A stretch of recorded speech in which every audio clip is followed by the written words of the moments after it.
Under Western New York, we've just been under blue skies. You can see what's going on back to our west and southwest. We'll track our increasing chance for showers the next couple of days coming up. And a grim discovery. We'll tell you what police say they found inside a home in Cheektowaga and why they're calling it suspicious. You're watching News 4, your local news leader. Now, live from Buffalo, this is News 4 at 4.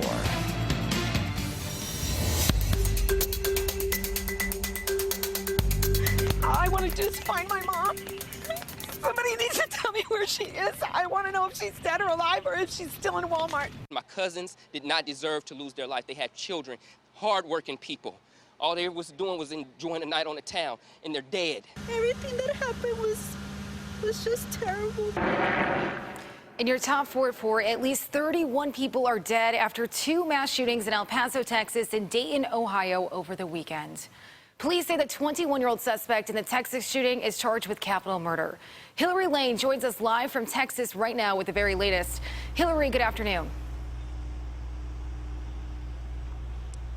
Christy, good afternoon. All throughout the day, people have been arriving here at this Walmart where the shooting took place in front of a growing memorial. They're leaving flowers, cards, and candles in honor of the victims.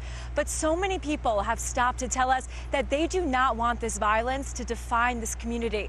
They say El Paso is warm, loving, inclusive, and will come back stronger than ever.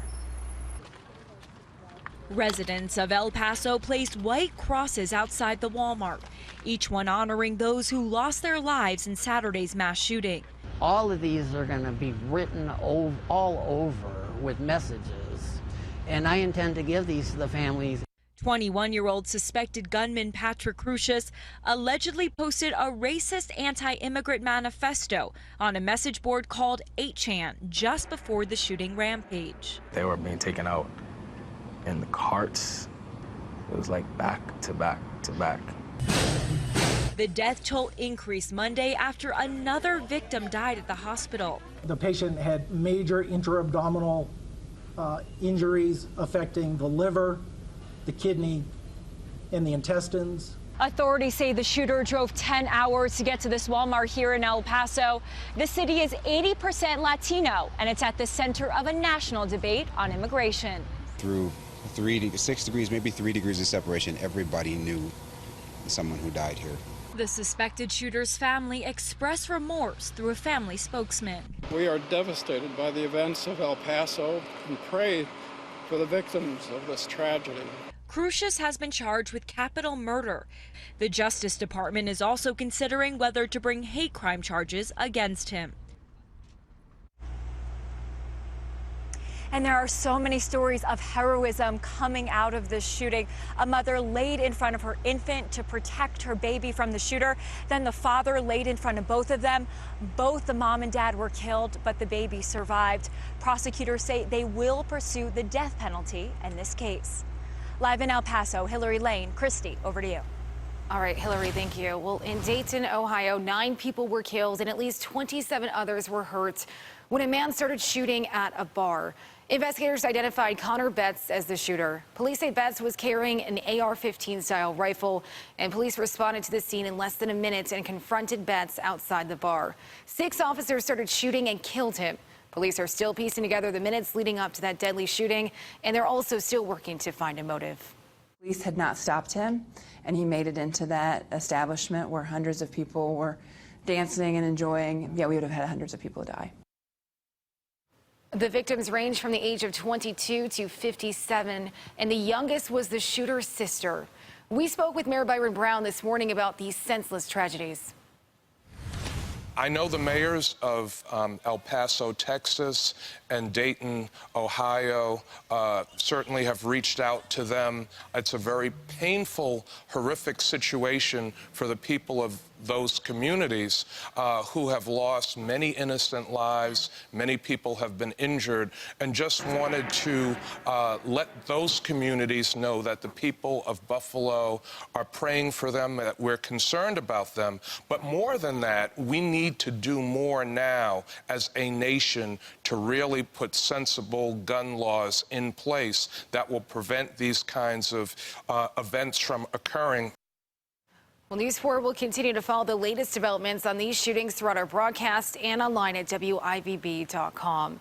And later, Nora O'Donnell anchors a special edition of the CBS Evening News live from El Paso, Texas. That is happening tonight at 6:30 right here on Channel 4. Now, your forewarned weather forecast, certified Buffalo's most accurate. All right, let's take a live look over downtown Buffalo. It's a beautiful afternoon out there, a lot of sunshine, and Todd, we are certainly feeling the heat as well. So if you don't like the heat, today would be a good day to find a place with some air conditioning. Yeah, and that's going to be the case kind of the next couple of days. Part of this has to do with the humidity that's climbed back up, and that really started yesterday and has kind of become more noticeable out there today. Thing is, the next couple of days will take some use in that, or make some use out of that, and actually bring in some rain showers. It looks beautiful out at the falls. Much of the day around Buffalo, I probably don't have to tell you this, but we haven't even seen a cloud in the sky. So as far as the slow roll is concerned, you'll find quiet conditions. It's not going to be quiet for all areas, though, and I'll show that piece coming up. At least up around Buffalo, no problems here. We see temperatures basically at 7 p.m. dropping to 80, and then eventually we'll be in the upper 70s. Temperatures overnight in general will be fairly mild. So good news for slow rollers, those of you who go for a run after work, that kind of thing. These are temperatures right now across our area. And for a lot of spots, once we get into the mid and upper 80s and you add in these dew points in the low 60s, it makes it feel quite a bit warmer. So well, that's at least where we are at the moment. And one thing in here I wanted to show, not necessarily the wind velocity, but see the way the breeze here is coming into Dunkirk out of the west and northwest. You have a little bit more of a southwesterly down near Jamestown. Well, where that breeze converges is exactly where we've seen a couple showers fire up during the heat of the afternoon. I don't expect this to go on that much longer. I mean, during the early evening hours, this stuff is likely to fade, though later on tonight, I do expect to see room for a few more of those to form, mainly close to the Pennsylvania line. And then all of us get into it tomorrow. This stuff, even though it is moving east, is likely to fade before it actually gets to Niagara County or northern Erie, but you'll see the rest of the activity there in the northern lakes. That's our next cold front. And we have 2 of them to work through this week, and that's why we have basically Tuesday, Wednesday, Thursday with shower and thunderstorm chances. And I will say for a lot of areas, including Buffalo, we're going to have to wait until, say, later on tomorrow to get into the showers and storms, but then we could see some strong to severe storms. So we'll touch on that piece coming up. At least for tonight, though, most areas quiet. Down in the far southern hills, we may still see room for another isolated shower or thunderstorm, mainly after midnight tonight. And we'll take a look at the rest of the week coming up. Christy? All right, Todd, thank you. And remember, you can get the latest forecast in the palm of your hands anytime. Just download our News 4 app. It has the latest news, weather, sports, traffic, and more, and it is free for your phone and your tablets. Police in Cheektowaga are investigating a suspicious death this afternoon. Officers were called to Raymond Avenue around 4 o'clock this morning. They say they found a 34-year-old woman's body. They are still working to find out how she died. And our News 4's George Rickard will have the very latest on this story coming up tonight on News 4 at 5 and 6 o'clock. The Chautauqua County Sheriff's Office is investigating a boat crash off the coast of Sunset Bay. Deputies say a boat beached itself on a break wall overnight. Crews later found 2 men who are believed to have been in the boat. Both had minor injuries. Deputies are still investigating and charges are pending this afternoon. C-Bar says it's shutting its doors for good. The restaurant on Ellicott Street in the city of Buffalo will be serving guests for the last time on August 17th.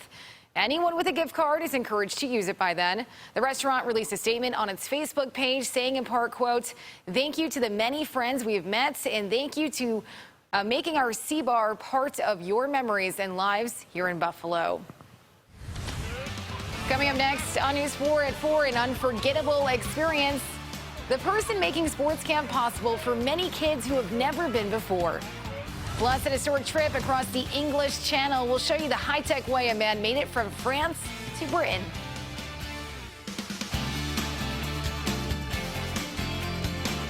Why choose Precision Garage Door? Because you deserve a home that's beautiful, reliable, safe, and secure. And through Wednesday, our Precision Door package is